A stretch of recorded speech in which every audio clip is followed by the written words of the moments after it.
Ano ang mangyayari kapag hindi ka naka-attend sa patawag ng prosecutor ng 2 beses?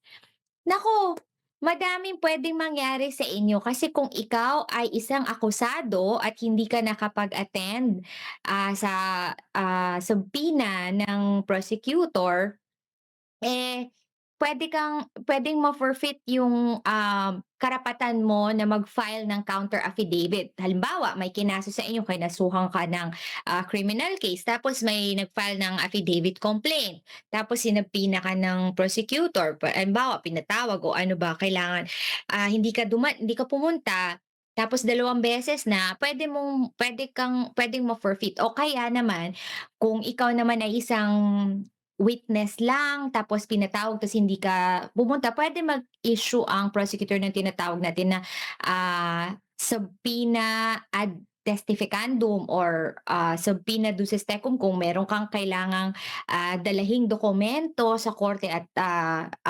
mag-i-issue ng bench warrant, puwede rin mag-issue ng bench warrant ang court, ayan. So actually, maraming maraming consequences kapagka hindi ka pumunta. So kung depende 'yon kung ikaw ay isang akusado or ikaw ay pinatawag lang bilang isang, witness. So kung ako sa inyo, kung ikaw ay pinatawag ng, prosecutor, pumasok tayo, I mean pumunta tayo kasi, magtatanong lang naman 'yan, tatanungin ka lang naman. Kung ikaw naman ay isang akusado, eh, pumunta ka din kasi para hindi mo ma-forfeit yung mga iba mo pang remedies available to you as an accused kung hindi mo, sinunod yung or kung hindi mo tinugunan yung tawag sa'yo ng, prosecutor's office. Subpoena ito usually 'pag ganito, 'pag galing sa prosecution.